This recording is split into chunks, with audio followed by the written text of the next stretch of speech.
आज हम लोग देखेंगे ये जो लारावेल का प्रोजेक्ट है मिनी ब्लॉग, इसको लोकल मशीन से लाइव सर्वर पे कैसे होस्ट करते हैं वह देखेंगे। और लाइव सर्वर हम लोग यहाँ पर वीपीएस यूज़ करेंगे, यानी कि लोकल मशीन से वीपीएस में ये वाली प्रोजेक्ट कैसे आप लाइव लेके जाएंगे वह मैं आपको दिखाऊंगा। डोमेन कैसे पॉइंट करेंगे वह भी दिखाऊंगा। आप मुझे कहेंगे कि ये तो मैंने आप पिछले वीडियो में देखा हुआ है, पिछली बार आपने सेम ये बताया हुआ था।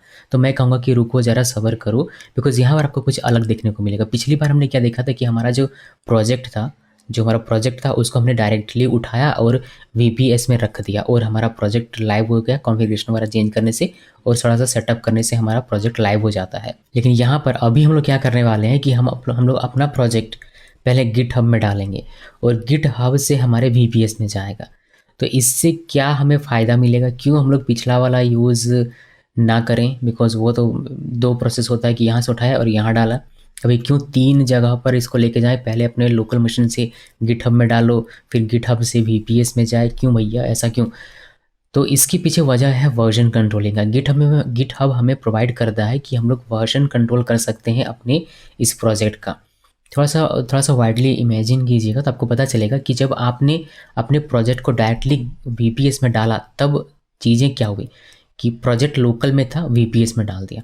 अब प्रोजेक्ट में कुछ चेंज करेंगे तो फिर से प्रोजेक्ट को वीपीएस में डालना पड़ेगा, कॉपी करके ले जाना पड़ेगा, और अब जहाँ भी आपका प्रोजेक्ट है जिस /var/ww में, तो वहाँ पर आपको लेके जाना पड़ेगा। ये प्रोसेस आपको फॉलो करना पड़ेगा जब आपका डायरेक्टली लोकल से वीपीएस में डाला जाता है उस केस में। लेकिन अभी गिटहब में आपको क्या मिलेगा कि आप अपना प्रोजेक्ट गिटहब में रखते हैं, गिटहब से जाता है आपके वीपीएस में। तो आप जब कुछ चेंज करेंगे तो आप सिंपली उसको चेंज करने के बाद पुश कर देंगे गिटहब में, और अपने प्रोजेक्ट में सिर्फ जाकर यानी कि वीपीएस में जाकर आप गिट को पुल करेंगे, फिर जो चेंजेस होगी वो आपका प्रोजेक्ट में रिफ्लेक्ट हो जाएगा। तो आपको कॉपी पेस्ट जो बार बार आप कर रहे थे पिछले, अगर प्रोसेस को फॉलो करें आप, तो आपको अपना प्रोजेक्ट यहाँ से वीपीएस में ले जाने के लिए, लोकल से वीपीएस में ले जाने के लिए आपको बार बार कॉपी पेस्ट करना पड़ रहा था हर एक चेंज पर, वो अब आपको नहीं करना पड़ेगा। उसके बजाय आप क्या करेंगे, चेंज करेंगे, पुश करेंगे, पुल करेंगे, चेंज करेंगे, पुश करेंगे गिटहब पे और पुल कर लेंगे अपने वीपीएस में। तो ये हमें लेयर मिलेगा जिससे हम लोग वर्जन कंट्रोल कर पाएंगे। आज हमारा अगर प्रोजेक्ट का वर्जन है 1.0, कल अगर हम लोग थोड़ा सा और डेवलपमेंट करते हैं, फीचर्स नए लेकर आते हैं, तो 2.0 करके 2.0 करके हम लोग नया वर्जन बना सकते हैं, और गिटहब में वो मेंटेन रहेगा ब्रांच बाय ब्रांच, और जिस ब्रांच का आपको पुश पुल करना हो वो आप आराम से कर सकते हैं। तो वर्जन कंट्रोलिंग का अगर आपको फीचर चाहिए तो आपको गिटहब के थ्रू होते हुए अपने वीपीएस में अपने प्रोजेक्ट को डालना चाहिए, जिससे आपका काम और आसान हो सके। फिर और भी चीज़ें बताऊंगा मैं आपको कि इस कैसे इस पूरे प्रोसेस को ऑटोमेट करते हैं, यानी कि कोई आपने चेंज किया, पुश किया, आपको पुल करने की ज़रूरत नहीं, ऑटोमेटिकली वो आपके लाइव प्रोजेक्ट में डिप्लॉय हो जाएगा, आपको लाइव प्रोजेक्ट में देखने को मिलेगा, वो मैं बताऊंगा। लेकिन अभी नहीं, अभी तो सिर्फ हम लोग देखेंगे कि अपने लोकल प्रोजेक्ट को गिटहब में कैसे डालते हैं और गिटहब से कैसे हमारे वीपीएस में जाएगा। तो ये 3 चीज़ें हमारी क्लियर होनी चाहिए, और 3 मिनट हमारा चला गया। तो ये ध्यान में रखिए, ये हमारा प्रोजेक्ट है और इस प्रोजेक्ट को मैं कर देता हूँ क्लोज़। आगे बढ़ने से पहले कहना चाहूँगा कि अगर आपने मेरा पिछला वीडियो नहीं देखा है जिस पे हमने लोकल मशीन से वीपीएस में डाला था, तो कृपया करके पहले उसको देखिए कि आप पूरा सीरीज़ ही आप फॉलो कीजिए। ये डोमेन एंड वीपीएस होस्टिंग का जो ये प्लेलिस्ट, इसको अगर आप ओपन करेंगे तो आपको ये वाली प्लेलिस्ट मिलेगी। यहाँ पर वीपीएस का ए से लेकर जेड तक का हर चीज़ बताइए। ये अमृत है, वीपीएस का अमृत है ये। आप इसको एक बार पी लेंगे तो वीपीएस में अमर हो जाएंगे, आपको कुछ भी करने की आवश्यकता नहीं पड़ेगी, कहीं और कुछ भी सीखने की आवश्यकता नहीं पड़ेगी वीपीएस के बारे में। सो यहाँ पर कैसे वीपीएस परचेज करते हैं, कैसे एसएसएच की जनरेट करते हैं, कैसे लॉगिन करेंगे, कैसे लॉग आउट करेंगे, हर एक चीज़ कण कण से मैंने यहाँ पर वाकिफ़ करवाया है। जो भी इस प्लेलिस्ट को देख रहे हैं उनको समझ में आ रहा हो कि मैं क्या कह रहा हूँ, उनको ज़्यादा दिल में फील हो रहा होगा। तो आप अगर नहीं कर रहे हैं तो इस प्लेलिस्ट को फॉलो कीजिए। वीपीएस अगर आप सीखना चाहते हैं तो फिर आप कल को आप क्लाउड कोई भी यूज़ करें, चाहे आप DigitalOcean यूज़ करें, AWS यूज़ करें, या फिर किसी अदर कंपनी का, GoDaddy का, बिगरॉक का, किसी का भी वीपीएस यूज़ करें, आपको ये काम आने वाला है। तो ये ज़रूर से फॉलो कीजिए, बिकॉज मैं जब बताऊँगा DigitalOcean, AWS, तो वहाँ पर इतने डेप्थ में हम लोग जाएंगे नहीं, बिकॉज यहाँ पर मैं इसको बता रहा हूँ। सो इसको ज़रूर से फॉलो कीजिएगा, ये ही मैं आप सबसे रिक्वेस्ट करूँगा और सजेशन दूंगा। तो इसको क्लोज़ करते हैं और इसको भी क्लोज़ करते हैं, आते हैं अपने प्रोजेक्ट में। तो प्रोजेक्ट हमारा जो आपने देख लिया, उसका सोर्स कोड आपको मैं दिखा देता हूँ, ये वाला जहाँ हम लोग अभी लोकली उसको रन कर रहे थे। तो मैं लोकली इसको बंद कर देता हूँ, और साथ में जो अपाचे और MySQL है उसको भी मैं क्लोज़ कर देता हूँ। तो ये मैंने क्लोज़ कर दिया और ये भी क्लोज़। ये हमारा C ड्राइव में है, मैं इसको करता हूँ क्लोज़। और ये पूरा सोर्स कोड है मेरा इस लारावेल प्रोजेक्ट का, इसको हमें कॉपी करना पड़ेगा और गिटहब में डालना पड़ेगा, मतलब गिटहब में पुश करना पड़ेगा, बट उसको देखेंगे अभी थोड़ी देर में। लेकिन उससे पहले मैं आपको डायरेक्टरी जो हमारा लोकल मशीन है उस पर दिखा देता हूँ। तो ये सी ड्राइव में एल फोल्डर के अंदर में ये हमारा है। मैंने एसक्यूएल फाइल को भी एक्सपोर्ट इंपोर्ट कर लिया हुआ है, मतलब एक्सपोर्ट कर लिया, इंपोर्ट नहीं एक्सपोर्ट कर लिया। आप एक्सपोर्ट करना जानते होंगे, मैंने बताया कि PHP में एडमिन से कैसे एक्सपोर्ट करते हैं इंपोर्ट करते हैं, तो वहाँ पर मैं यहाँ पर मैं आपको वो दिखा नहीं रहा हूँ। हालांकि हम लोग इस एसक्यूएल फाइल का कोई यूज़ नहीं करेंगे, लेकिन फिर भी मैं आपको जानकारी दे रहा हूँ कि अगर आप अपना डेवलपमेंट का एसक्यूएल फाइल एक्सपोर्ट करके अपने VPS में, अपने प्रोडक्शन में लेकर जाना चाहते हैं तो आप कर सकते हैं। उसका सिंपल सब प्रोसेस है, PHP माई एडमिन से एक्सपोर्ट कर लेना है और इसको कॉपी करके अपने VPS में लेके जाइए और वहाँ पर इस एसक्यूएल फाइल को इंपोर्ट कर लेना है डेटाबेस बना के। ये मैंने ऑलरेडी बताया हुआ है, तो दोबारा से उस पर डिस्कशन नहीं करेंगे। सो ये प्रोजेक्ट फोल्डर है, इसको मैं करता हूँ कॉपी, एक्चुअली दोनों को ही कॉपी कर लेता हूँ। और क्या करूँगा, डी ड्राइव में मैंने एक बनाया हुआ है फोल्डर, यहाँ पर देखेंगे माई लारावेल प्रोजेक्ट, यहाँ पर आया और मैंने इसको पेस्ट कर दिया। मैंने पेस्ट करके ऑलरेडी रखा ताकि हमारा थोड़ा सा समय बच जाए कॉपी करने का। ओके, सो ये हो गया। अभी हम लोग ये हमारा प्रोजेक्ट फोल्डर बन गया, वही same to same copy paste, but मैंने उसको एक बैकअप बना कर रख लिया कि कुछ गड़बड़ हो जाए तो फिर से वापस चला सकूँ, इसलिए मैंने सी ड्राइव में इसको वहीं छोड़ दिया और ये डी ड्राइव में मैं ले आऊँ।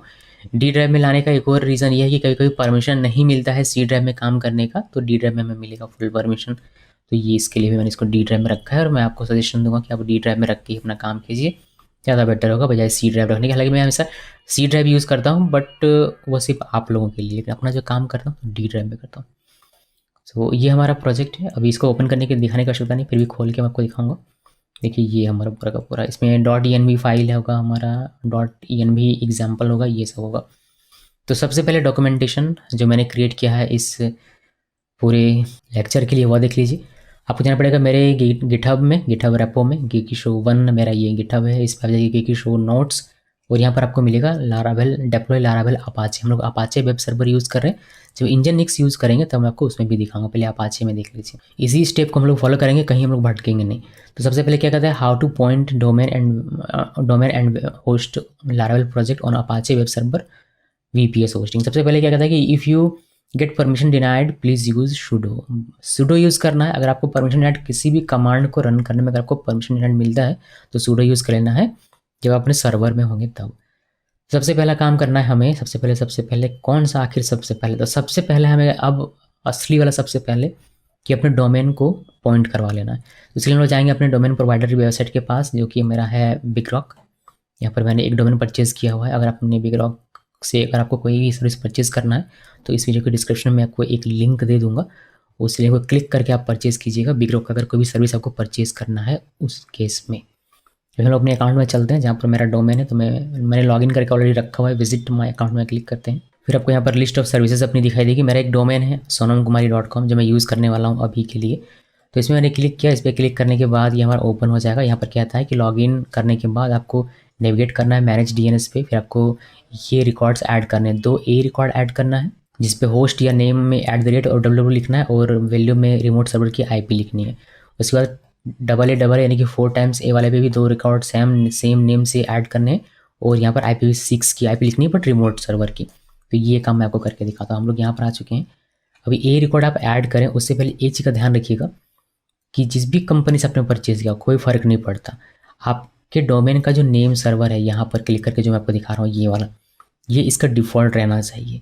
डिफ़ॉल्ट रहेगा तभी A रिकॉर्ड प्रोपागेट होता है सही तरीके से, वरना होने में काफ़ी समय लेता है या फिर नहीं भी होता है कई बार। तो अगर आपने अपने डोमेन को कभी किसी अदर होस्टिंग पे पॉइंट किया होगा तो यहाँ पर वह डिफ़ॉल्ट नहीं होगा, बजाय उसके वो जो आपने पॉइंट किया होगा उसका यहाँ पर नेम सर्वर आपको देखने को मिलता है, वो हटा देना है। और जो इसका डिफ़ॉल्ट होगा, मतलब आप सर्च कर सकते हैं जैसे बिगरॉक का, आप ये वाला लिख सकते हैं, ये डिफ़ॉल्ट है सभी के लिए, कोई भी परचेज़ करे सभी के लिए। जैसे कि सिंकोड ID का डिफ़ॉल्ट होता है सभी के लिए, होस्टिंगर का डिफ़ॉल्ट होता है सभी के लिए। आपको नेम सर्वर चेक कर लेना कि डिफ़ॉल्ट है या नहीं है। मेरे केस में ये डिफ़ॉल्ट है तो ये सही है। इसके बाद आगे बढ़ते हैं और अब हम लोग नीचे चलेंगे बिकॉज नीचे हमारा मैनेज DNS का है। तो नीचे आ गया मैं, यहाँ पर देखिए DNS मैनेजमेंट और यहाँ पर मैनेज DNS में क्लिक करना है। क्लिक करने के बाद यहाँ पर A रिकॉर्ड ऐड करने हैं 2 और 4 टाइम्स A वाले भी रिकॉर्ड ऐड करने हैं 2। तो यहाँ पर थोड़ा सा इसको मैं बड़ा कर देता हूँ, बड़ा कर दिया मैंने, थोड़ा सा जूम कर देता हूँ। देखिए हम लोग A रिकॉर्ड्स पे हैं, यहाँ पर ऐड A रिकॉर्ड मैंने पहले से ऐड करके रखा हुआ ताकि प्रोपेगेट वगैरह में रह जाए तो उसमें समय ना जाए हमारा। तो यहाँ पर ऐड ए रिकॉर्ड है, इस पर क्लिक करेंगे आप। क्लिक करने के बाद आपको यहाँ पर 2 रिकॉर्ड्स ऐड करने हैं। पहला आपको लिखना है यहाँ पर @ इस तरीके से, और यहाँ पर सर्वर की आईपी। सर्वर की आईपी कहाँ से मिलेगी आपको? आपने जहाँ से वीपीएस परचेज़ किया हुआ, जैसे मैंने परचेज़ किया है होस्टिंगर से, तो अगर होस्टिंगर से भी आप भी परचेज़ करना चाहते हैं तो नीचे कमेंट में लिंक दे दूंगा, उस लिंक को क्लिक करके अगर आप होस्टिंगर का कभी सर्विस परचेज़ करेंगे तो आपको 20% का एक्स्ट्रा डिस्काउंट मिलेगा। जो ऑफ़र है वो तो मिलेगा ही, साथ में 20% का एक्स्ट्रा डिस्काउंट। कमाल की बात है, सिर्फ आप लोगों के लिए मैंने ये किया हुआ है। सो हमें जाना है सर्वर की आईपी ढूंढनी है, तो इसके लिए हम लोग होस्टिंगर का वीपीएस हम लोग यहाँ पर लॉगिन कर चुके हैं। मैनेज में क्लिक करना है, इस एरो पे क्लिक करना है, उसके बाद यहाँ पर देखिए वीपीएस एक्सेस में क्लिक करना है, और यहाँ पर आपका आईपी मिल जाएगी SSH IP, ये वाली आईपी। इसे कॉपी कीजिए। कॉपी करने के बाद वापस जाइए यहाँ पर, और यहाँ पर ये पेस्ट कर देना आईपी को, और ऐड रिकॉर्ड पे क्लिक कर देना। फिर आपका एक रिकॉर्ड ऐड हो जाएगा। उसी तरीके से दूसरा रिकॉर्ड ऐड करना है, सेम वही क्लिक करके, कहाँ पे क्लिक करके, जैसे एक रिकॉर्ड ऐड करेंगे यहाँ पर वो दिखने लगेगा आपको। तो फिर दूसरा रिकॉर्ड ऐड करने के लिए ऐड ए रिकॉर्ड यहाँ पर फिर से वापस से क्लिक करना है, और अब की बार आपको होस्ट नेम में www लिखना है, और आईपी अभी भी सेम वही रहेगा, और ऐड रिकॉर्ड पे क्लिक करना है। ये दूसरा हमारा रिकॉर्ड ऐड हो गया। अब हमें ये 4 टाइम्स ए वाले पे क्लिक करना है, बिकॉज इसका भी 2 रिकॉर्ड है जो हमें ऐड करना है। तो यहाँ भी मैंने ऐड करके रखा हुआ है। आपको यहाँ पर ऐड AA रिकॉर्ड्स, इस पर क्लिक करना है। उसके बाद आपको सेम उसी तरह का फॉर्मेट मिलेगा। यहाँ पर आपको @ लिखना है, इस वाली, ये ऐड सिंबल कहलाता है आई बिलीव, ये लिखना है। उसके बाद आपको यहाँ पर IPv6 लिखना है, तो ये वाली आईपी नहीं देनी, ये IPv4 इसको नहीं लिखना, आपको लिखना IPv6। तो वो आपको मिलेगा कहाँ से? वो आपको मिलेगा देखिए यहीं से, सेम VPS एक्सेस, और यहाँ पर देखिए नीचे लिखा IPv6। इसको कॉपी करना है, कॉपी किया और उसी जगह पर जाइए और यहाँ पर पेस्ट कर देना है, और ऐड रिकॉर्ड पे क्लिक करना है। फिर वापस से एक बार और www के साथ ऐड रिकॉर्ड पे क्लिक करना है, और आपका ये 2 रिकॉर्ड कुछ इस तरीके से ऐड होकर दिखने लगेगा, जैसा कि मेरा यहाँ पर दिख रहा है। तो इसमें से जूम आउट कर देता हूँ, बहुत ही ज़्यादा भयंकर जूम कर दिया मैंने। तो ये जूम हो गया। अभी हम लोग इसको कर देंगे क्लोज, बिकॉज इसका काम इतना ही है। इसको क्लोज कर देंगे। देखिए यहाँ पर लिखा हुआ है कि ये आपने कर दिया काम खत्म। अभी ये प्रोजेक्ट फोल्डर पे जाने के लिए बोल रहा है, तो ये बेसिकली इसका काम खत्म हो जाएगा। आप इसको लॉग आउट कर सकते हैं या फिर इसको क्लोज कर सकते हैं। मैं इसको प्रेम पूर्वक क्लोज कर देता हूँ। अब नेक्स्ट स्टेप क्या है देखिए। नेक्स्ट स्टेप ये कहता है, मैं थोड़ा जूम कर देता हूँ इसको, मुझे ही दिखाई नहीं देता, बताइए। इंपॉर्टेंट लिखा हुआ है कि if your project has user uploaded files and you have created symbolic link, then delete the storage folder which is inside your project folder /public because it will not work on live server. You will have to create symbolic link again on live server. तो delete नहीं करेंगे तो symbolic link वापस से create नहीं होता है, इसलिए बेहतर है कि पहले इसको डिलीट कर लिया जाए। तो चलिए हम लोग चलते हैं, कहाँ पर है हमारे प्रोजेक्ट फोल्डर के अंदर में पब्लिक फोल्डर होगा, उसके अंदर में जो हमारा सिंबॉलिक लिंक का फोल्डर है, बेसिकली उसका नाम रहता है स्टोरेज, उसको हमें डिलीट कर देना। तो मैं चलता हूँ अपने इस प्रोजेक्ट के अंदर में, और यहाँ पर देखिए पब्लिक ये वाला, और ये जो स्टोरेज है इसी का हमने क्रिएट किया होगा सिंबॉलिक लिंक इमेजेस के लिए, यूज़र प्रोजेक्ट फाइल्स के लिए। तो इसको डिलीट कर देते हैं। यहाँ पर डिलीट में क्लिक कीजिए और यहाँ डिलीट हो जाएगा। ये काम हमने कर लिया, इंपॉर्टेंट है वरना आपका काम नहीं करेगा यूज़र अपलोडेड फाइल, ध्यान रखिएगा। तो ये ज़रा ध्यान से कर लेना पहले। अब एक बात बताऊँ, हमने एक भयंकर मिस्टेक कर दिया। भयंकर मिस्टेक ये कर दिया कि हम लोग गलत डॉक्यूमेंटेशन पे हैं। ये डेप्लॉय लारावेल अपाचे, ये पिछले वीडियो का डॉक्यूमेंटेशन है मेरे भाई। तो वापस से हम लोग चलेंगे इस पर, ये गिटहब वाला है ही नहीं। बताइए, यहाँ पर गिटहब का हमने इस तरीके से थोड़ा सा जूम ज़्यादा कर दिया, इससे मुझे दिखाई नहीं दिया। देखिए डेप्लॉय लारावेल अपाचे गिटहब, इस वाले को ओपन करना है। अभी तक का जो हमने स्टेप किया वो सेम रहेगा, वही हमें जाना था डोमेन वाले पे, और डोमेन को पॉइंट करना था वो हमने किया, और इम्पॉर्टेंट जो था वो हमने कर लिया, वो काम था। अब यहाँ से चीज़ें चेंज होती हैं। यहाँ पर हमने क्या करना है कि पुश करना है अपना project GitHub account as private repo. मैं प्राइवेट रेपो इसलिए बता रहा हूँ because most of the time आपका प्रोजेक्ट आपके लिए प्राइवेट रहेगा। आपके लिए प्राइवेट मीन्स आप प्राइवेट आप उसको बनाएंगे ताकि लोग उसको देख ना पाए। मान लीजिए कि मेरा एक प्रोजेक्ट है, ई-कॉमर्स की वेबसाइट है मेरी, मैं क्यों चाहूँगा कि वो पब्लिकली उसका सोर्स कोड अवेलेबल हो जाए? भाई मेरे क्लाइंट का है वो, तो मैं इसको प्राइवेट रखूँगा। इसलिए मैं प्राइवेट वाला बता रहा हूँ कि प्राइवेट रेपो है हमारा, तो कैसे करना है, पब्लिक भी इसी तरीके से हो जाएगा। प्राइवेट में थोड़े से ज़्यादा आपको ध्यान रखना होता है, इसलिए मैं प्राइवेट को बता रहा हूँ बिकॉज ये कॉमर्शियली आप यूज़ करेंगे। सो पुश करना है प्रोजेक्ट को गिटहब अकाउंट में एज अ प्राइवेट रेपो, ये पुश कर लेते हैं। तो इसके लिए हम लोग क्या करेंगे, अपने प्रोजेक्ट फोल्डर में चलते हैं यहाँ पर, और ये हमारा प्रोजेक्ट फोल्डर है, इसको हम लोग ओपन करेंगे VS कोड से। और VS कोड को मैंने सेटअप करके रखा अपने गिटहब से, तो मैं यहीं से पुश कर दूंगा। ज़्यादा मुझे मेहनत करने की आवश्यकता पड़ेगी। आप चाहें तो कमांड लाइन से भी कर सकते हैं, बट मैंने बताया हुआ है ये कि किस तरीके से गिटहब को सेटअप करते हैं VS कोड के साथ, फिर VS कोड से आप पुश कर सकते हैं, पुल कर सकते हैं, क्लोन कर सकते हैं, सब कुछ कर सकते हैं। तो मैं यहाँ पर फिलहाल करने वाला हूँ पब्लिश टू गिटहब, यहाँ पर क्लिक कीजिए और ये मेरा होगा प्राइवेट रेपो। तो मैं यहाँ पर क्लिक करूँगा प्राइवेट रेपो और नीचे ये देखिए हुआ है publish first commit uploading file, और ये मेरा सक्सेसफुल पब्लिश्ड ऑन दिस हो चुका है। तो मैं आपको दिखाता हूँ मेरा गिटहब अकाउंट में जाकर, देखिए मेरा गिटहब का अकाउंट है। अभी आप देखिए कुछ भी नहीं है, कोई रेपो नहीं है। इसको रिफ्रेश करते हैं, अभी आ गया होगा इसमें, ये मिनी ब्लॉग आ गया, मिनी ब्लॉग प्राइवेट दिख रहा है। ये हमारा पूरा का पूरा रेपो है जो आया हुआ है अभी इसमें से। इसमें हमारा वेंडर का फोल्डर नहीं है, जो हमारा पैकेजेस होता है वह नहीं है, .env का फाइल नहीं है, ये सारी चीज़ें ध्यान में रखिएगा। तो जब डिप्लॉय करेंगे तो हमें जनरेट करना पड़ेगा वापस से कमांड से, या फिर जैसे भी कॉपी करके जो भी हो। ये हो गया। इसके बाद आपको क्या करना है, इसके बाद देखिए हमें क्या करना है, इसको जूम करूँ, ये भी जूम हो जाएगा, कोई नहीं। तो ये हमने क्या किया, पुश कर दिया अपने प्रोजेक्ट को रेपो में, private as a private repo, बढ़िया। हमें SSH लॉगिन करना है, अब अपने सर्वर पे लॉगिन करना है इसका यूज़ करके, तो वो हम तो करेंगे ही। उसके बाद रन करना है बिलो कमांड। तो हमें क्या क्या वेरीफाई करना पड़ेगा पहले कि हमारे सर्वर पे अपाचे है या नहीं, MySQL है या नहीं, PHP है या नहीं, कंपोजर है या नहीं, गिट है या नहीं। ये सारी चीज़ें हमें आवश्यकता पड़ने वाली है, तो ये सारी चीज़ आपके सिस्टम में पहले से होनी चाहिए। सिस्टम मीन्स लोकल सिस्टम में नहीं, जब हम लोग डिप्लॉय करने वाले अपने VPS में वहाँ पर। तो चलिए VPS में लॉगिन करते हैं और देखते हैं कि ये सारी चीज़ें हैं या नहीं है। तो मैं यहाँ पर लॉगिन कर रहा हूँ एज अ राज यूज़र, जो कि सूडो यूज़र है एक, मतलब इसके पास रूट प्रिविलेजेस हैं। मैंने पोर्ट अपना चेंज किया था, तो मैंने अपना मैनुअल पोर्ट जो हमारा है वो लिख दिया। डिफ़ॉल्ट में यूज़ नहीं कर रहा 22।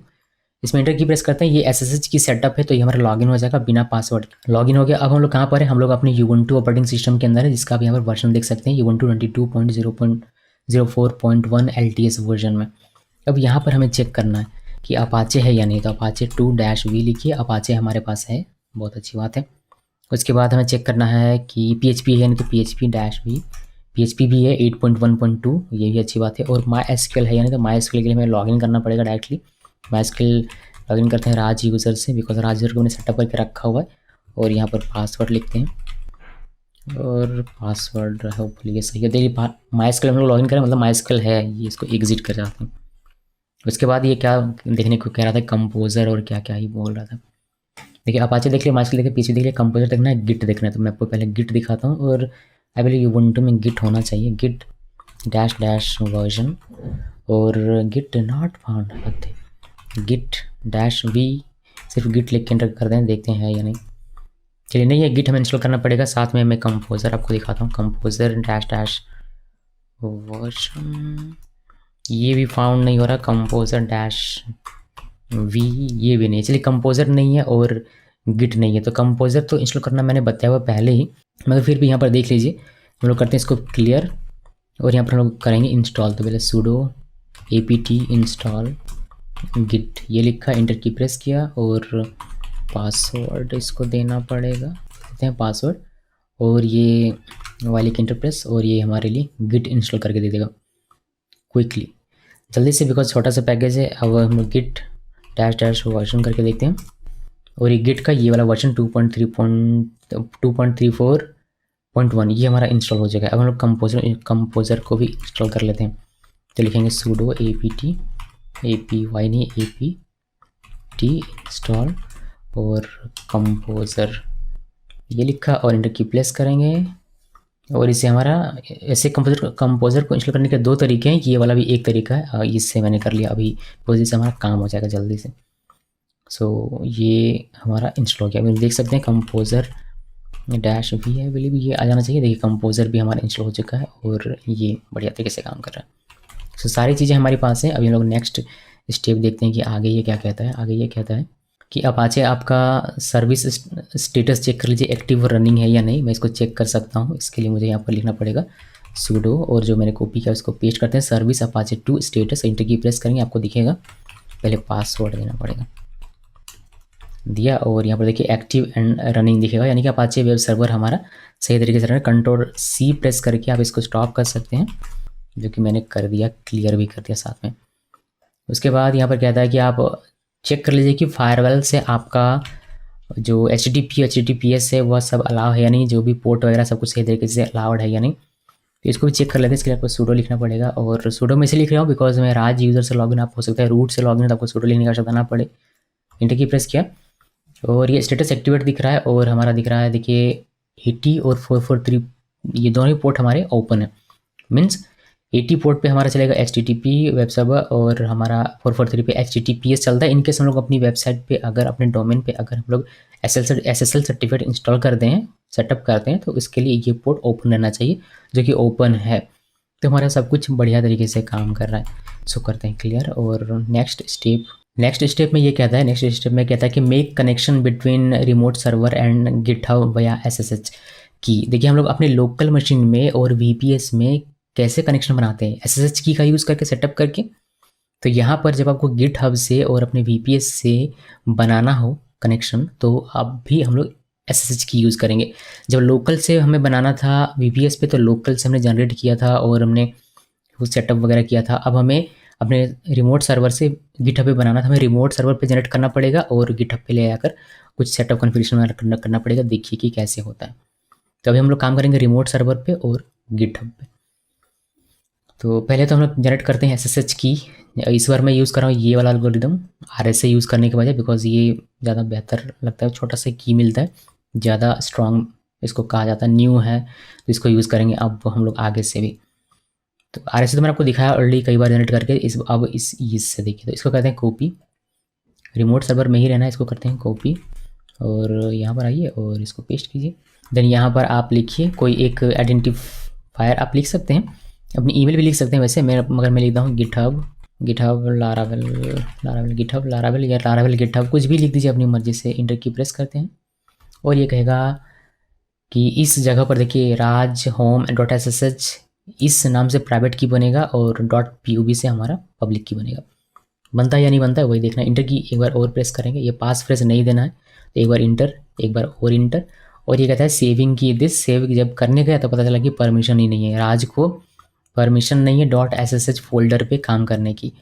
तो .ssh फोल्डर का ऑनरशिप दे देते हैं राज को, फिर ये कर पाएगा। तो मैंने ये भी यहाँ पर लिख दिया हुआ है कि if permission denied then on SSH then try again to generate the SSH key. तो पहले मैं राज को ऑन करवा देते हैं, यानी कि राज मालिक बन जाएगा .ssh का, तो फिर वो इसमें काम कर पाएगा। इसलिए हम लोग ये वाला कॉपी करते हैं। कॉपी करने के बाद लिखना है sudo ch on और रिकर्सिवली के लिए -r लिखा और यहाँ पर यूज़र नेम लिखना है, आपको अपना यूज़र नेम लिखना है, मेरा वाला मत लिख दीजिएगा। और .sh फोल्डर के लिए हमने ये दिया हुआ है, तो वह लिख दिया। इंटर की प्रेस करते हैं और ये काम हो गया। अब हम लोग जनरेट कर पाएंगे, तो हम लोग वापस से वही चलाएंगे SSH कीजेन -t और जो एल्गोरिदम है वह -c और जो हमारा आइडेंटिफायर है वह।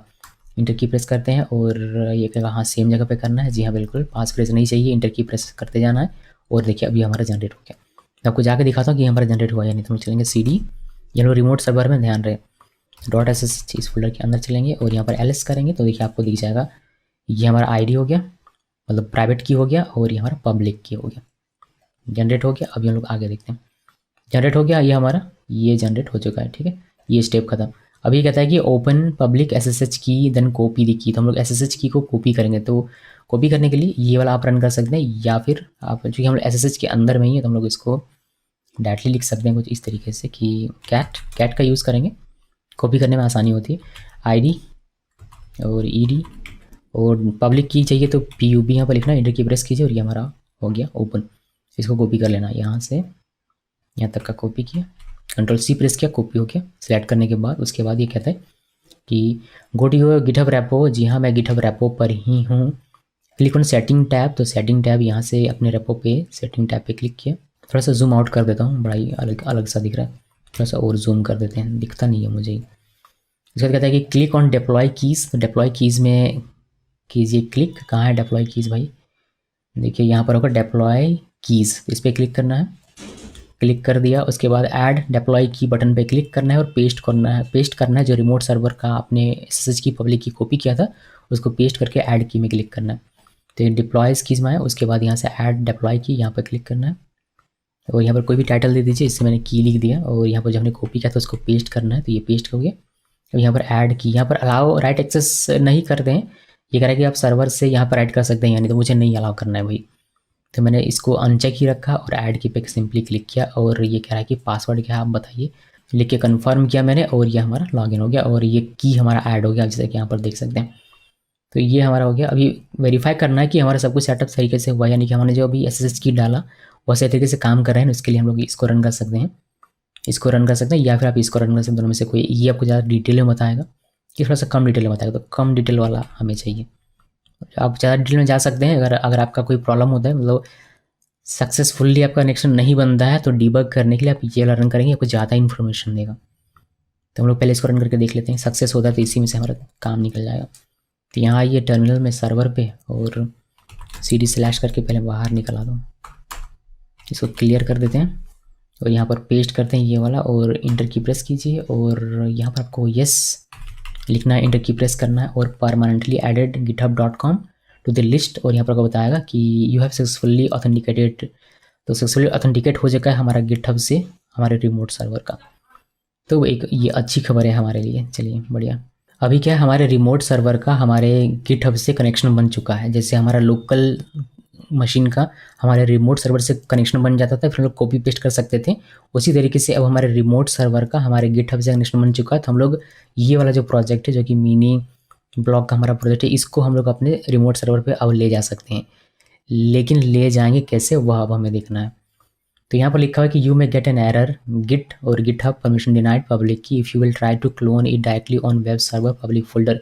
वेब सर्वर पब्लिक फोल्डर कौन सा होता है, /var/www, जहाँ पर हम लोग अपना प्रोजेक्ट रखते हैं और जहाँ से हमें लाइव दिखता है, वो हमारा पब्लिक फोल्डर होता है वेब सर्वर के लिए। तो वहाँ पर अगर डायरेक्टली हम लोग जाके क्लोन करना इसको चाहेंगे तो आपको परमिशन डिनाइड का ऑप्शन में मतलब प्रॉब्लम हो सकता है, बिकॉज हम लोग रूट यूज़र नहीं है इसी वजह से। So we will clone GitHub repo in user's home directory then move it to web server public directory. तो हम लोग होशियार, हम लोग क्या करेंगे, राज का अपने घर पर तो कब्जा है, तो राज के होम यानी कि राज यूज़र के होम डायरेक्टरी पर पहले क्लोन कर लेंगे, फिर सूडो यूज़र के साथ उसको मूव कर देंगे पब्लिक फोल्डर पे, यानी कि वेब सर्वर के पब्लिक डायरेक्टरी पे।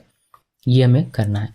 तो क्लोन कैसे करना है भाई, अभी तो ये बताइए पहले। तो क्लोन करने के लिए आपके पास दो ऑप्शन अवेलेबल है। पहला HTTPS का यूज़ कर लीजिए, जिसके लिए आपको ये SSH की सेटअप करने की आवश्यकता नहीं थी, जो कि सिक्योर नहीं है ज़्यादा। दूसरा SSH पाथ का यूज़ करके, जो कि ज़्यादा सिक्योर है और इसके लिए आपको SSH की सेटअप करना पड़ता है, जो हमने ऑलरेडी किया हुआ है। तो हम लोग इसका यूज़ करेंगे। अभी यहाँ पर मैंने गिट क्लोन नहीं लिखा हुआ है एग्जाम्पल में, तो इसको मुझे ठीक करना पड़ेगा, मैं इसको ठीक कर दूंगा।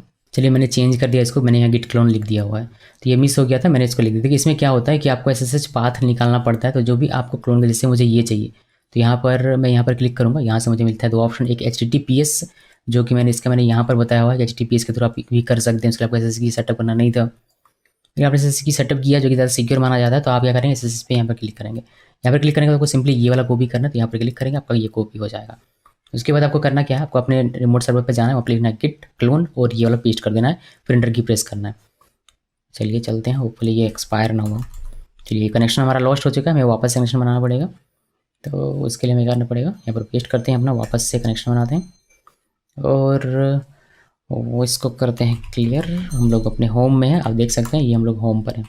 LS करके दिखाऊँ क्या, LS-A, हम लोग ये होम पर हैं। आप चाहें तो PWD, हम लोग देखिए होम राज यहाँ पर है, तो हम लोग क्या करेंगे, हम लोग यहाँ पर ही क्लोन कर लेंगे। हम लोग अगर हम लोग उसमें क्लोन करेंगे, मैं आपको दिखा देता हूँ। एक्चुअली www पे चलते हैं यहाँ पर, और यहाँ पर अगर मैं क्लोन करने की कोशिश करूँगा, बिकॉज हमें अल्टीमेटली यहीं पर ला कर रखना है, तो मैं चाहता हूँ कि यहीं पर मेरा क्लोन हो जाए तो ज़्यादा बेहतर है। यहाँ पर क्लोन करके देखते हैं, गिट क्लोन लिखना है, और जो कि हमारा कनेक्शन बन चुका है SSH का, तो हम लोग क्लोन कर सकते हैं। ऐसे कोई भी मुँह उठा के क्लोन नहीं कर सकते SSH पाथ का यूज़ करके। तो हम लोग यहाँ पर आते हैं और इसको पहले कॉपी करेंगे, अपने रेपो में हम लोग, तो ये हम लोग अपने रेपो पे हैं, यहाँ पे हमने कोड में क्लिक किया था और यहाँ से SSH में, और ये वाला हमने कॉपी कर लिया। कॉपी करने के बाद यहाँ आना है और पेस्ट करना है, ये हमारा पेस्ट हो गया। हम लोग यहाँ पर इंटर की प्रेस करेंगे, तो ये हमें बताएगा परमिशन डिनाइड।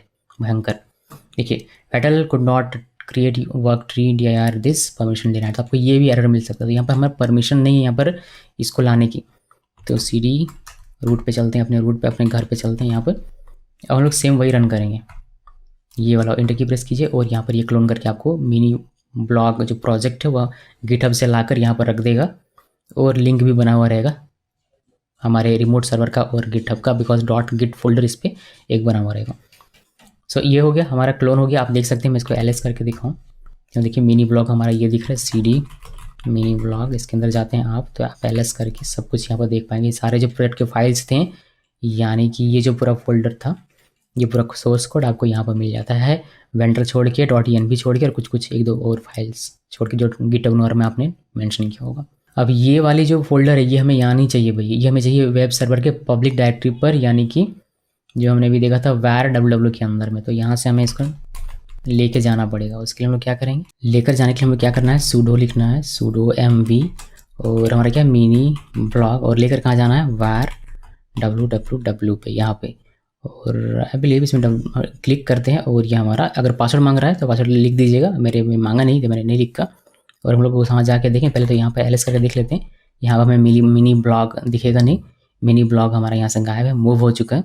कहाँ पर दिखेगा ये, var www के अंदर में यहाँ पर आया, एलएस करते हैं और यहाँ पर देखिए मिनी ब्लॉग आपको दिखाई देता है। जो डोमेन है वो मैं आपको अब हिट करके दिखाऊंगा कि डोमेन में हमारा क्या आता है। जब चूंकि हमने इसको पॉइंट कर लिया था अपने इस VPS से, चलिए आपको डोमेन दिखाता हूँ। sonamkumari.com हमारा डोमेन। अभी अगर मैं इस डोमेन को हिट करता हूँ तो ये मुझे अपाचे 2 डिफ़ॉल्ट पेज जो है वह दिखता है, जो कि एक अच्छी बात है कि हमारा जो डोमेन है वो हमारे इस वेब सर्वर से, मतलब ये हमारा जो VPS है इससे हमारा पॉइंट हो रहा है, हमारे अपाचे वेब सर्वर से काम कर रहा है सही तरीके से।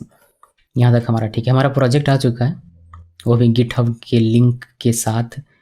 तो हम लोग चलते हैं यहाँ पर, और अब जो भी करना है यहाँ पर करना क्या है ये हम लोग यहाँ पर देखेंगे। सो एलएस करके हमने वेरीफाई कर लिया और हमने मूव भी कर लिया। चलिए ये स्टेप भी कर लिया। अब हमें क्या करना है, वर्चुअल होस्ट फाइल क्रिएट करना है इसके लिए। तो चलिए उसके लिए हम लोग चलेंगे इस पाथ पर।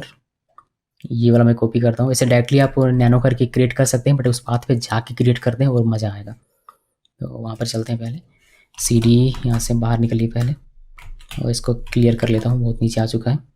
यहाँ पर लिखना है आपको CD, जो पेज किया था वो, यानी कि ETC के अंदर अपाचे 2 के अंदर में साइट्स अवेलेबल के अंदर में हम लोग जा रहे हैं। यहाँ पर आया, एलएस करेंगे। यहाँ पर आपको ऑलरेडी दिखेगा फाइल कुछ जैसे कि डिफ़ॉल्ट का ऑलरेडी है, जिसकी वजह से आप इस डोमेन के हिट होने पर ये वाले पेज देख पाते हैं। तो हमें ये वाला पेज नहीं दिखाना मेरे भाई, ये हमें दिखाना मिनी ब्लॉग जो हमारा प्रोजेक्ट है वह दिखाना इस डोमेन के हिट होने पर। तो उसके लिए हमें ये वाली फाइल क्रिएट करनी पड़ेगी, कॉन्फिग फाइल। तो चलिए क्रिएट करते हैं। इसका नाम रखना है yourdomain.conf, जो भी हमारा फाइल होगा वह। तो यहाँ पर आते हैं और लिखिए sudo nano, और हमारा डोमेन है sonamkumari.com। अगर .in होता तो यहाँ पर .in लिख दे, ये मेरा .com है तो मैं .com लिख रहा हूँ। यहाँ पर लिखना है .conf, कॉन्फ लिखना है, कॉन्फिग नहीं लिखना। बहुत लोग इसको कॉन्फिग लिखते हैं, तो कॉन्फिग नहीं लिखना, कॉन्फ लिखना है, ध्यान रहे। एंटर की प्रेस करते हैं, ये हमारा एडिटर ओपन होगा, नैनो एडिटर। यहाँ पर आपको क्या करना है, आपको ये वाला पूरा कोड, ये जो पूरा कोड है इसको कॉपी करना है और यहाँ पर चिपका देना है। राइट क्लिक कीजिएगा, ये आपका पेस्ट हो जाएगा। यहाँ पर कुछ चेंज करनी पड़ेगी, जैसे कि सर्वर नेम हमारा ये www एग्जाम्पल ना हो के हमारा जो डोमेन है वह हो जाएगा। यहाँ पर लिखना है सोनम कुमारी। ओके, कुछ लोग एलियास भी लिखते हैं, सर्वर एलियास, जिसमें बिना www का लिखते हैं, बट इससे हमारा काम हो जाना चाहिए आई बिलीव। उसके बाद एक सर्वर एडमिन लिख दीजिए, यहाँ पर कोई भी ईमेल, तो मैं ईमेल लिख देता हूँ यही contact@sonamkumari.com। उसके बाद आपको रूट डॉक्यूमेंट रूट जो हमारा है वह लिखना है यहाँ पर। ये हमें www के बाद प्रोजेक्ट फोल्डर का जो नाम होता है वह लिखना था, हमारे कैसे मिनी ब्लॉग है वह। उसके अंदर का जो पब्लिक फोल्डर है वो हमारा मेन index.html फाइल को होल्ड लिखिए, इसलिए हमने यहाँ /public लिखा हुआ है।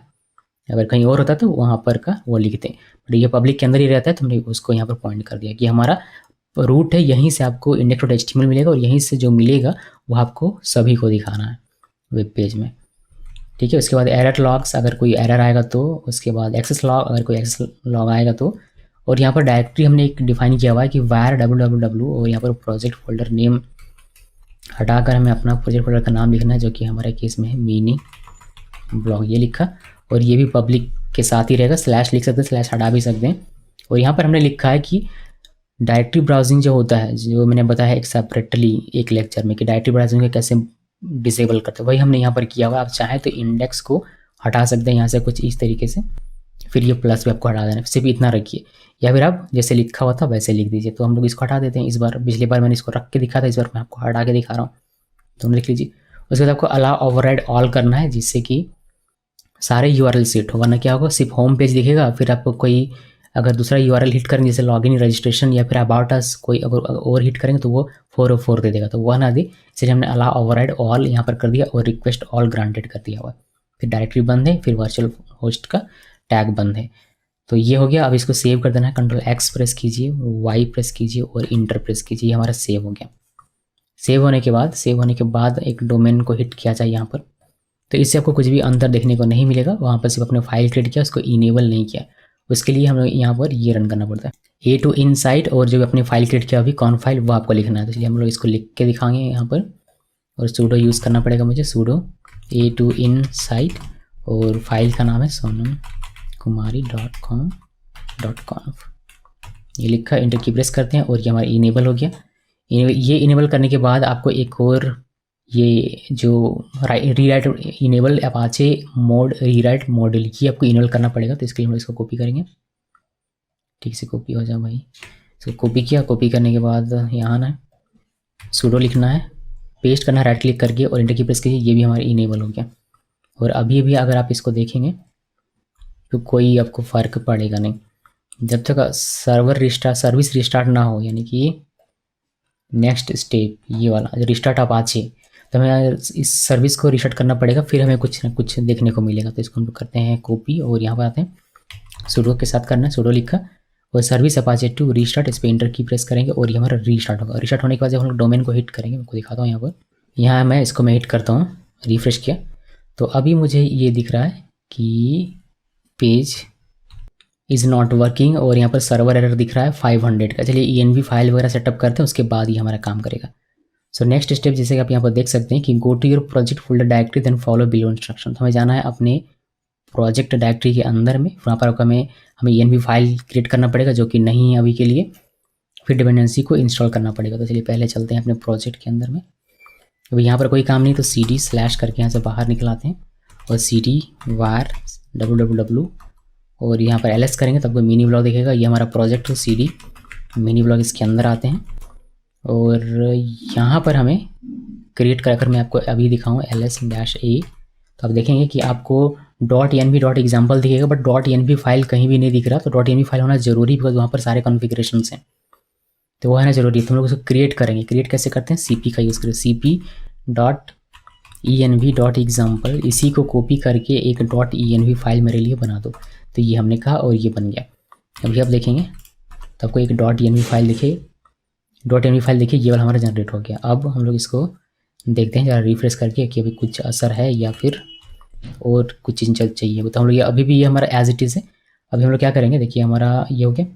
अब ये कह रहा है कि आपको कम जो भी डिपेंडेंसी है वो इंस्टॉल कर लीजिए। तो हम लोग इसको करेंगे कंपोज, इस पूरे को कॉपी कीजिए और आपको रहना है अपने प्रोजेक्ट फोल्डर के अंदर जो मिनी ब्लॉक के अंदर ही हम लोग हैं।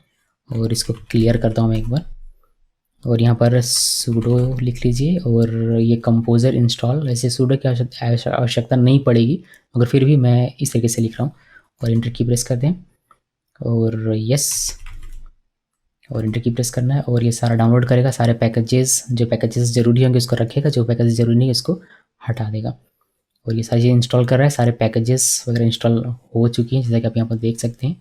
अभी हम लोग यहाँ पर आते हैं और अभी रिफ्रेश करके देखते हैं कि क्या मैं आपको स्टेप बाय स्टेप दिखा रहा हूँ, इसी वजह से ताकि आपको एरर वगैरह पता चलता रहे। तो यहाँ पर यह अभी हमारा थोड़ा सा काम कर रहा है, लारावेल कुछ कुछ तो दिख रहा है। यहाँ पर यह है कि परमिशन डिनाइड है, लॉग फाइल पे ये एंट्री मार रहा है लेकिन इसको परमिशन नहीं है, परमिशन डिनाइड मिल रहा है। कोई नहीं, हम लोग उसको देख लेंगे। उसको मैंने यहाँ पर लिखा हुआ है, पहले की जनरेट कर लेते हैं। एक की होता है हर प्रोजेक्ट का, वह इस पर नहीं है तो उसको जनरेट कर लेंगे। मैं आपको दिखाऊँ अगर हम देखें sudo nano.env और हमें चलेगा पासवर्ड मांग रहा है ये। देखिए यहाँ पर आप देखेंगे ऐप की ये हमारा खाली है तो इसमें की जनरेट करवाना पड़ेगा। तभी आएंगे इसमें हम लोग करते हैं क्लोज, Ctrl+X प्रेस किया, ये क्लोज हो गया और इसको पेस्ट करते हैं PHP आर्टिसन की कॉलन जनरेट और ये की हमारे लिए जनरेट कर देगा। और वापस से उसको देखिए कहाँ गया भाई, इस सज्जन को क्या तकलीफ है भाई, कॉपी पेस्ट लेता ही नहीं। यहाँ पर हम लोग वापस से जाते हैं, देखिए आपको एक की यहाँ पर दिखाई देता है। हालांकि ये मुझे आपको दिखाना नहीं चाहिए था, ये हाइड रखना पड़ता है बाकी लोगों से, मगर मैंने दिखा दिया क्योंकि मैं जानता हूँ कि सब अपने ही इधर। सो ये हो गया हमारा काम। अभी हम लोग क्या करेंगे, नेक्स्ट स्टेप ये पूरा फॉलो कीजिए और आपका काम हो जाएगा। हमें परमिशन सेट करना है स्टोरेज के लिए और बूटस्ट्रैप कैशे के लिए। जो आप यहाँ पर दिख रहे हैं कि परमिशन का हमें प्रॉब्लम क्रिएट कराइए कि www के अंदर मिनी ब्लॉक के अंदर में स्टोरेज जो फोल्डर है उस पर ये इसको परमिशन नहीं है लिखने का, राइट एग्जीक्यूट का कोई परमिशन नहीं है, तो परमिशन देना पड़ेगा। चलिए देखते हैं कि कैसे परमिशन दिया जाता है। नॉर्मली लोग क्या करते हैं कि 777 का परमिशन दे देते हैं बट मैं वो रिकमेंड नहीं करता हूँ, बिकॉज उससे आपका एक सिक्योरिटी लूपहोल क्रिएट हो सकता है आपके वेब सर्वर पे, VPS पे। बाकी यूज़र्स उसको एक्सेस कर पाएंगे, बहुत सारा काम वगैरह कर पाएंगे, तो मैं वो नहीं करता हूँ। उसके बाद हम थोड़ा सा लंबा प्रोसेस फॉलो करेंगे लेकिन सिक्योर प्रोसेस फॉलो करेंगे। उसको हम लोग करेंगे क्या कि वेब सर्वर को उस जो हमारा परमिशन डिनाइड का लोकेशन है यानी कि स्टोरेज फोल्डर हो या फिर बूटस्ट्रैप कैशे फोल्डर हो, उसको परमिशन देंगे, यानी कि वेब सर्वर को इसका ऑनर बना देंगे, वेब सर्वर इसका मालिक बन जाएगा। फिर वेब सर्वर जो चाहे उसका कर सकता है, तो बस वही करने वाले हैं। इसको कॉपी कीजिए, स्टोरेज को पहले कर दें। यहाँ अगर आप आते हैं इसको क्लियर कीजिए, और अगर आप ls करेंगे तो ये जो स्टोरेज फोल्डर है कहाँ गई भाई, ये मिनी ब्लॉक के अंदर ही हम लोग देखिए ये स्टोरेज फोल्डर, इस पर परमिशन दे रहे हैं और हम लोग एक परमिशन दूसरा दे रहे हैं बूट स्ट्रैप, इसके अंदर में कैशे फोल्डर है उसका। ठीक है, तो चलिए परमिशन दे देते हैं। यहाँ पर sudo लिखा ch on रिकर्सिवली -r, और ये वेब सर्वर का यूज़र नेम समझ लीजिए, और ये वेब सर्वर का यूज़र का ग्रुप है, और यहाँ पर कौन से फोल्डर को करना है स्टोरेज को, तो वो हमने लिखा हुआ है। सिंपली इंटर की पे प्रेस कीजिए और ये हो गया। इस तरीके से बूट स्ट्रैप कैशे वाले को करना है, उसके लिए हम लोग इसको कॉपी करेंगे। कॉपी किया और यहाँ आइए पेस्ट कीजिए और फिर से इंटर की प्रेस कीजिए और ये भी हो गया। तो दोनों को हमने दे दिया, यानी कि दोनों ही लोकेशन के लिए, स्टोरेज फोल्डर के लिए और बूटस्ट्रैप कैशे फोल्डर के लिए हमने ऑनर बना दिया वेब सर्वर को।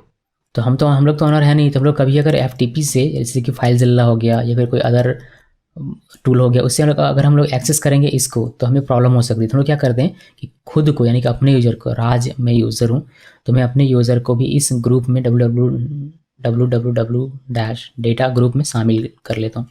उसके लिए हम लोग करेंगे क्या, देखिए पहले कि राज ग्रुप अभी किस ग्रुप में है, तो उसके लिए हम लोग यहाँ पर पेस्ट करते हैं। और देखिए राज अभी सिर्फ राज और सूडो ग्रुप में है, इसको www वाले ग्रुप में भी डालना है। उसके लिए हम लोग क्या करेंगे, सूडो यूज़र मोड ये वाला कमांड चलाएंगे, और ये कमांड चलाने से क्या होगा कि ये जो राज यूज़र है ये इस ग्रुप में शामिल हो जाएगा। तो ये चला गया। अभी हम लोग वापस से वेरीफाई करें कि राज गया या नहीं, तो आप सूडो ग्रुप्स राज ऐसे करके इंटर की प्रेस करेंगे तो ये राज देखिए राज ग्रुप में है, यानी कि अपने ग्रुप में तो रहेगा ही, सूडो ग्रुप में भी है और इस ग्रुप में भी अब आ चुका है। तो ये भी हुआ काम कर पाएगा, यानी कि उस पर काम कर पाएगा। उसके बाद ये हमने चेक कर लिया। अभी क्या करना है, अभी जितने भी फाइल्स हैं सभी को हम लोग 644 का परमिशन दे देते हैं। होपफुली आपको लिनक्स में परमिशन पता होगा। 6 का मतलब होता है रीड और राइट। देखिए रीड का होता है 4 वैल्यू, रीड का वैल्यू होता है 4, राइट का वैल्यू होता है 2 और एग्जीक्यूट का वैल्यू होता है 1। तो अगर 6 है तो रीड और राइट है 4 और 2 कितना हो गया, 6 हो गया। वो ये यूज़र के लिए, तो यूज़र के लिए 6 परमिशन, यानी कि उसको रीड और राइट का परमिशन है। ये हो गया हमारे ग्रुप के लिए 4, तो 4 होता है सिर्फ रीड के लिए, तो बाकी जो ग्रुप में जो बाकी लोग होंगे वो सिर्फ रीड कर पाएंगे, और ये अदर के लिए होता है, तो बाकी जो लोग हैं वो सिर्फ रीड कर पाएंगे फाइल्स को, स्टोरेज के अंदर जो है वह। इसको कॉपी किया और यहाँ पर कर देते हैं पेस्ट और इंटर की प्रेस किया, तो ये हमारा सेट हो गया। अभी हमें फोल्डर्स के लिए करना है, डायरेक्टरी के लिए। तो कॉपी किया। अभी यहाँ पर देखिएगा हमने इसमें सेट किया हुआ है 755 का, तो 755 का क्या था, 4 2 1 रीड राइट एग्जीक्यूट, यानी कि ये तीनों ही परमिशन रहेगा स्टोरेज के अंदर जो भी डायरेक्टरी होगा उसका। ओके जी, यूज़र के लिए। और ग्रुप के लिए क्या रहेगा 4 1, यानी कि रीड और एग्जीक्यूट, वो अदर के लिए भी रीड और एग्जीक्यूट। तो इसको करते हैं कॉपी और इसको किया पेस्ट और इंटर की प्रेस करते हैं। कभी कभी क्या होगा, मतलब अभी आप देखेंगे आगे जाकर, तो ये परमिशन हमें स्टोरेज के लिए चेंज भी करना पड़ सकता है या फिर किसी इसके सब फोल्डर के लिए चेंज करना पड़ सकता है, तो हम लोग आगे देखेंगे। बहुत से लोग क्या करते हैं इसमें 775 का परमिशन दे देते हैं, वो भी ठीक है, एटलीस्ट 777 से सिक्योर है वो, तो वो भी आप कर सकते हैं। उसका मतलब क्या होगा कि यूज़र और ग्रुप दोनों ही उसको रीड और राइट और एग्जीक्यूट कर पाएंगे। 4 2 6 4 2 1 रीड राइट एग्जीक्यूट, बस इसको याद रखिए और पूरा फार्मूला आप समझ जाएंगे। तो ये हो गया। अब हम लोग यहाँ पर आते हैं, ये काफ़ी लंबा हो गया नहीं ये से लेक्चर। हमें क्या करना है, डेटाबेस बनाना है और MySQL। अभी हम लोग इसको रिफ्रेश करें, क्योंकि हमने परमिशन दे दिया हुआ है, इसको रिफ्रेश करें तो हमें अब परमिशन डिनाइड का प्रॉब्लम नहीं आएगा। उसके वजह हमें अब SQL का परमिशन प्रॉब्लम आ रहा है कि रूट यूज़र लॉगिन नहीं कर पा रहा है SQL का। रूट यूज़र कहाँ से इसको मिल जा रहा है, ये देख रहा है .env फाइल में। अगर आप जाकर देखेंगे यहाँ पर नैनो नहीं सूडो से यूज़ करते हैं, सूडो nano.env। यहाँ पर देखिए जो MySQL का डेटाबेस इसमें रूट डिफाइन है, तो ये रूट है, इसका पासवर्ड दिया ही नहीं है, तो ये लॉगिन कहाँ से करेगा। इसलिए इसको ये कह रहा है कि भैया हमसे ना हो पाएगा, ये क्या दे दिया हम, तो ये नहीं ढूंढ पा रहा है, इसलिए इसको एक्सेस डिनाइड मिल रहा है, सही पासवर्ड सही यूज़र नहीं, इसी वजह क्या करेंगे, एक नया हम लोग क्रिएट करेंगे डेटाबेस क्रिएट ना भी करो तो यूज़र कम से कम जरूर क्रिएट करो। एक यूज़र क्रिएट करेंगे और एक डेटाबेस भी क्रिएट कर लेंगे, और उस यूज़र को सिर्फ उस डेटाबेस के लिए असाइन कर देंगे कि वह यूज़र सिर्फ उस डेटाबेस में काम कर पाएगा, तो वह सिक्योर रहेगा ज़्यादा। तो ये वाला काम करेंगे, यानी कि एक यूज़र बनाना है फिर एक डेटाबेस बनाना है। तो चलिए पहले ये काम करते हैं, और इसका मैंने बताया हुआ ऑलरेडी। तो अगर आप इसमें जाएंगे, मैं जाकर आपको दिखाता हूँ इस पर, इसको नीचे करके वहीं पर चलाता हूँ। देखिए हम लोग कहाँ पर है भाई, यहाँ पर है। इसमें अगर आप जाते हैं तो आपको यहाँ पर दिखाई देगा access MySQL DB to user, ये वाला अगर आप ओपन करेंगे यहाँ पर आपको मिलेगा कि यूज़र कैसे क्रिएट करते हैं, किसी डेटाबेस को कैसे क्रिएट करते हैं, और किसी एक यूज़र को कोई एक डेटाबेस कैसे असाइन किया जाता है। तो यहीं से हम लोग उसको करेंगे। तो पहले हम लोग क्या करेंगे, यूज़र क्रिएट करेंगे। तो इसको कॉपी कर लेता हूँ मैं, राहुल नाम से क्रिएट कर लेंगे, कोई इशू नहीं है। आप चाहें तो कोई भी नाम रख सकते हैं। यहाँ पर आना है, Ctrl+X कीजिए, ये हमारा कट हो जाएगा। हम लोग आते हैं रूट में, इसको क्लियर करता हूँ, और पहले हमें लॉगिन करना पड़ेगा MySQL। तो MySQL-u राज से लॉगिन कर लेता हूँ। इंटर की प्रेस करते हैं, फिर ये पूछेगा पासवर्ड। तो पासवर्ड मैं यहाँ पर लिख देता हूँ सही। अब लोग MySQL के अंदर में यहाँ पर हमें क्रिएट करना एक यूज़र। अगर अभी आप यूज़र देखें तो यूज़र MySQL इस डेटाबेस के अंदर रहता है, और यहाँ पर select user from user table. और देखिए हमारे पास राज यूज़र है, रूट यूज़र है, और बाकी ये बेकार का यूज़र है। हमें अपना खुद का यूज़र क्रिएट करना है, तो कैसे करेंगे वह मैं आपको भी दिखा रहा हूँ। हमने ये वाला कॉपी किया था, जो मैं आपको एक बार और दिखा देता हूँ। ये वाला बस इसी को कॉपी कीजिए। कॉपी करने के बाद यहाँ पर आना है, इसको पेस्ट करना है, और इसमें क्या लिखा है कि क्रिएट यूज़र, और यूज़र ने मैंने लिखा है राहुल। आप अपनी मर्जी से कोई भी नाम रख सकते हैं। और आइडेंटिफाइड विथ, ये हमारा एक तरीके से प्लगइन है, पासवर्ड को हैश करेगा ये स्ट्रांगली। उसके बाद पासवर्ड हमारा यहाँ पर है hello 1 2 3 4 5 6 हैश। याद रखिएगा यूज़र नेम और पासवर्ड, बिकॉज हमें ये .env फाइल में मेंशन करना पड़ेगा। इंटर की प्रेस करते हैं, ये हमारा यूज़र क्रिएट हो गया। यूज़र फ्रॉम यूज़र ये लिखा, और इंटर की प्रेस किया, और राहुल आई थिंक ये क्रिएट हो गया। ये बढ़िया क्रिएट हो गया। अभी हम लोग क्या करते हैं कि एक डेटाबेस क्रिएट करते हैं। उसके लिए हम लोग यहाँ पर आएंगे, पेस्ट किया, और यहाँ पर अपना नाम आप कोई भी लिख सकते हैं। मैं मिनी ब्लॉग इसका नाम लिख देता हूँ। आप LV मिनी ब्लॉग भी लिख सकते हैं, LV मिनी ब्लॉग ही मैं लिख देता हूँ। और इंटर की प्रेस करते हैं, और ये हमारा डेटाबेस देखिए क्रिएट हो गया। तो हमारे पास डेटाबेस है, आपको शो डेटाबेसेस वेरीफाई करके अगर आप देखना चाहें तो आप देख सकते हैं। अरे भाई क्या हो गया, शोज़ लिख दें, अभी ये काम करेगा। देखिए हमें दिख रहा है LV मिनी ब्लॉग, इस नाम से हमारा डेटाबेस है, और यूज़र मैंने आपको दिखाया था राहुल नाम से। इसका पासवर्ड है hello 1 2 3 4 5 6।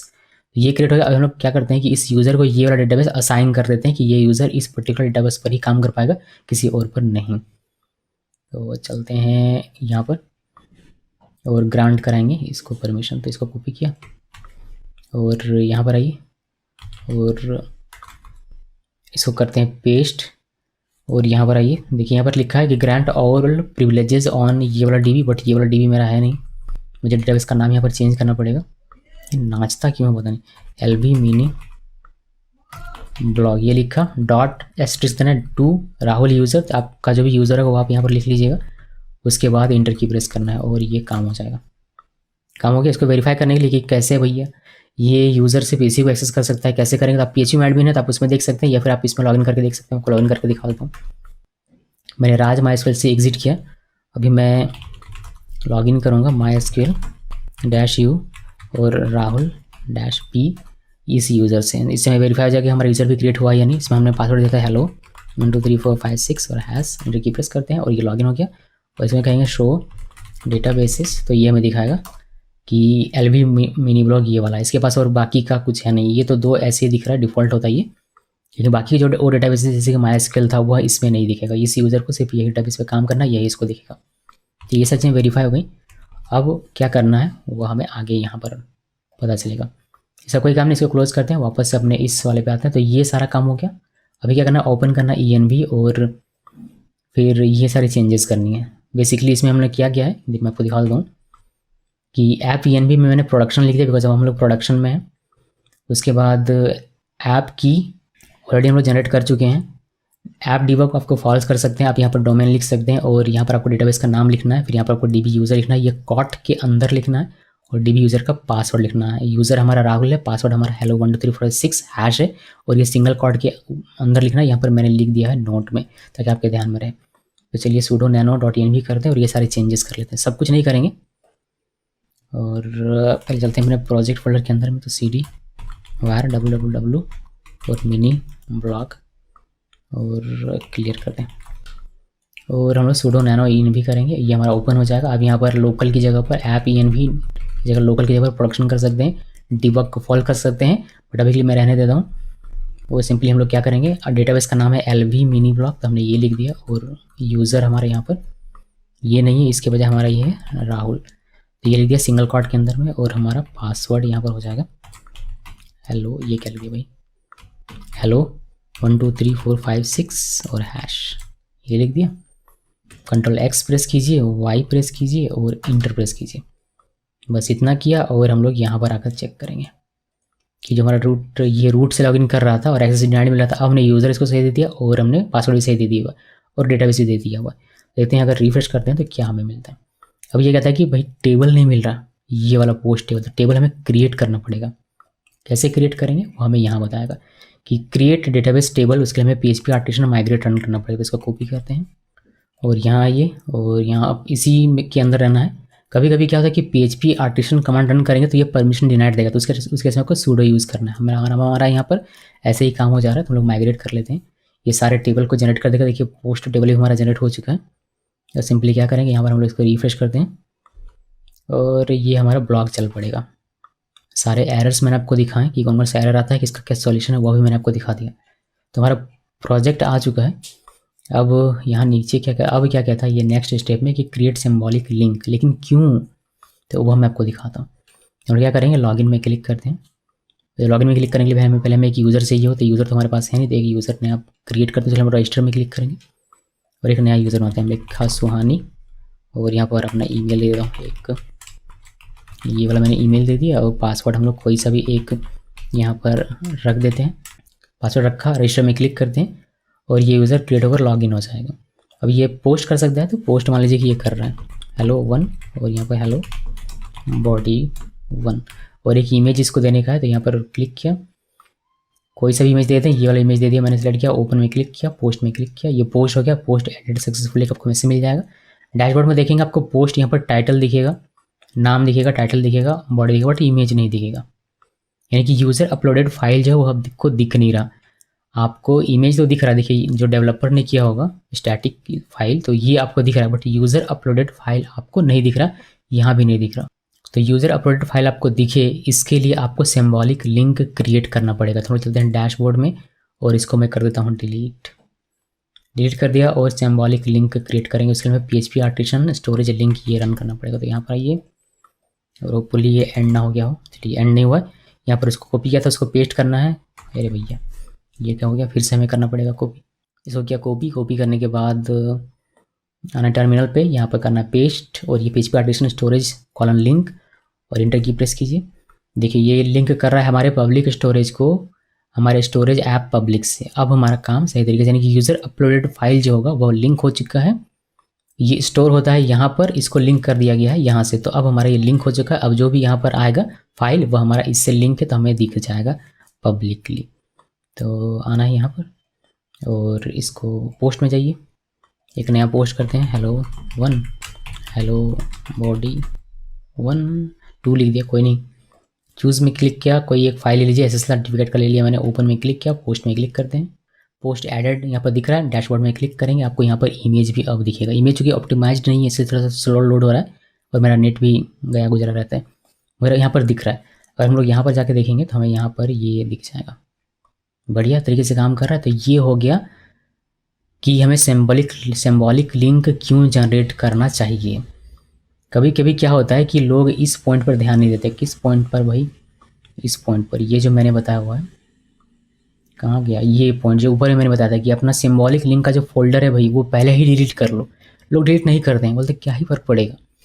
लेकिन जब यहाँ पर आते हैं, जब उनका काम नहीं करता ये यूज़र अपलोडेड फाइल और वह ये कमांड चलाते हैं, फिर भी उनका काम नहीं करता, बिकॉज उन्होंने वह जो मैंने बताया पॉइंट ऊपर में उसको इग्नोर कर दिया था। तो उस केस में आपको क्या करना पड़ेगा कि आपको मैनुअली जाकर अपने टर्मिनल में पब्लिक, अपने प्रोजेक्ट फोल्डर के अंदर जो पब्लिक फोल्डर है उसके अंदर जो स्टोरेज है उसको डिलीट करना पड़ेगा और फिर ये रन करेंगे, तब जाकर आपका वापस से लिंक बनेगा। यानी कि पहले मारना पड़ता है उसको उसके पुनर्जन्म के लिए। तो ये आपको रूल हमेशा ध्यान रखना है। अभी वापस आते हैं यहाँ पर और आगे देखते हैं आगे क्या था। अगर आप चाहें तो कैशे क्लियर कर सकते हैं, नहीं करना है, अभी ज़रूरत नहीं है। अब गिट पुल का काम आप कमाल देखिए, यानी कि हमने गिट हब में इसको क्यों डाला, क्या फ़ायदा मिला, वह आपको अब देखने को मिलेगा। देखिए कि गिट पुल का कैसे आप यूज़ करना है और कब यूज़ करना है। If you make any change in your project then you need to pull this new change from GitHub repo, it will update your website with latest change. तो अगर आपने मेरा पहला वीडियो देखा होगा तो उसमें मैंने बताया था कि कैसे आप लोकल मशीन से VPS में डायरेक्टली हम लोग प्रोजेक्ट कॉपी करके पेस्ट करते थे और उसको हमने होस्ट करना सीखा था। उसमें क्या मैंने गड़बड़ मतलब क्या था कि अगर आप कोई भी चेंज करते हैं अपने लोकल पे, मतलब आप VS कोड में ज़ाहिर सी बात है काम कर रहे हैं, कुछ चेंज करना है, चेंज किया तो वापस से कॉपी करके इस पर डालना पड़ता। अब यहाँ पर वैसा नहीं है, लोकल में चेंज किया उसको गिटहब में पुश करना है और रिमोट सर्वर पे आके यानी कि VPS पे आके पुल करना है। तो पहले हम लोग क्या करेंगे, पहले चेंज करते हैं। तो हम लोग चलिए लोकल चलते हैं। लोकल मीन्स हमारा विंडोज ऑपरेटिंग सिस्टम पे यहाँ पर हमारा प्रोजेक्ट था, यही वाला प्रोजेक्ट हमने गिटहब पे डाला हुआ है, हमने ये देखा था शुरू में। यहाँ पर कुछ चेंज करते हैं। क्या चेंज करूँगा मैं, देखिए मैं आपको क्या चेंज करूँगा वो दिखाता हूँ। यहाँ पर हम डैशबोर्ड में जाते हैं तो यहाँ पर हमें दिखता है, क्या दिखता है, पहले दिख तो जाए, मुझे दिखे फिर आपको दिखेगा। और इंटरनेट काफ़ी स्लो चल रहा है। ये नेम दिख रहा है, देखिए मैं जूम करता हूँ थोड़ा सा, ये सिर्फ नेम दिख रहा है, इसको मैं फुल नेम लिखना चाहता हूँ तो मुझे कोड में चेंज करना पड़ेगा। यहाँ से तो कहीं से ऑप्शन है नहीं, कोड में वो स्टैटिक लिखा हुआ है। तो वहाँ पर चलिए कोड में गया मैं, यहाँ से रिसोर्स में, और जैसे होता है मैंने इसको लिखा तो मुझे पता है कि कहाँ पर चेंज करना है। व्यू में आया, यहाँ से dashboard.blade.php और यहाँ पर देखिएगा नेम, ये दिख रहा है आपको, ये नेम। तो इसको फुल नेम कर देते हैं। फुल नेम क्या, इसको सेव किया, सेव करेंगे तो हमें क्या कहेगा कि एक चेंजेस हुआ, आप इसको पुश कर दीजिए गिटहब पे। तो चेंज करते हैं हम लोग, लिखते हैं इसको फुल नेम, हमने चेंज किया, इसको कमेंट लिख दिया, कोई सा भी कुछ भी लिख दीजिए। कमिट में क्लिक किया, ये हमारा कमिट हो गया। अब इसको पुश करना पड़ेगा गिटहब पे, तो यहाँ पर क्लिक करना है, पुश में क्लिक करना है और ये पुश हो जाएगा। अब इसको कमांड प्रॉम्प्ट के थ्रू भी कर सकते हैं, कमांड लिख के, लेकिन मैं गिटहब यूज़ करता हूँ, गिटहब का फ़ायदा थोड़ा उठाते हैं और इसका यूज़ करते हैं। ये क्विकली हो गया हमारा। अभी हम लोग इसमें पहले गिटहब में जाके इसको वेरीफाई करते हैं। उसके लिए यहाँ आएंगे और इसको करेंगे रिफ्रेश और थोड़ा सा जूम आउट कर देते हैं। और ये रिसोर्स में चेंज हुआ, आप यहाँ पर देख पाएंगे। रिसोर्स में आपको दिखेगा फुल नेम, आप यहाँ पर जाएंगे रिसोर्स में और व्यूज़ में और फिर dashboard.blade.php में, तो यहाँ पर आपको दिख जाएगा। देखिए आपने फुल नेम यहाँ जो किया हुआ था वो आपको यहाँ पर दिखता है, बट ये हमें अभी तक यहाँ पर नहीं दिख रहा, यानी हमारे लाइव प्रोजेक्ट में नहीं दिख रहा। यहाँ पर अभी भी नेम ही दिख रहा है। ये दिखेगा कब, अभी हमने लोकल प्रोजेक्ट से गिटहब पे पुश किया है। अब गिटहब से रिमोट सर्वर पे यानी कि VPS पे लेके जाएंगे, उसके लिए हमें VPS में जाके गिट पुल कमांड रन करना पड़ेगा। तो ये क्या करेगा, इसमें से खींच के निकाल लेगा, अपने पास ले रख लेगा। तो ये गिटहब से खींचेगा। तो खींचने के लिए आपको जाना है अपने प्रोजेक्ट फोल्डर पे, यहाँ पर जो कि हम लोग हैं, इसको यहाँ लिखना है गिट पुल। बताइए, हमारा तो कनेक्शन ही क्लोज हो गया। कनेक्शन वापस से कनेक्ट करते हैं, उसके लिए मैं SSH लिखता हूँ और इंटर की प्रेस करते हैं और ये कनेक्शन हमारा बन जाएगा ऑटोमेटिकली। उसके बाद हमें चलना है अपने प्रोजेक्ट फोल्डर के अंदर में, तो var www मिनी ब्लॉग और यहाँ पर आया हमें, और हमें गिट पुल करना है, गिट पुल और इंटर की प्रेस कीजिए। ये जो भी चेंजेस होगा उसको पुल कर लेगा, यानी कि गिटहब से खींच लेगा और रिफ्लेक्ट कर देगा आपके लाइव प्रोजेक्ट पे। तो यहाँ पर आइए अब, और आप इसको रिफ्रेश कीजिए, आपको यहाँ पर फुल नेम दिखाई देगा। तो ये एक बेहतर तरीका है। फिर आपका पहले कुछ आपने चेंज किया तो उसको गिटहब पे पुश कर दो, यहाँ के पुल कर लो, कोई कॉपी पेस्ट का झंझट नहीं।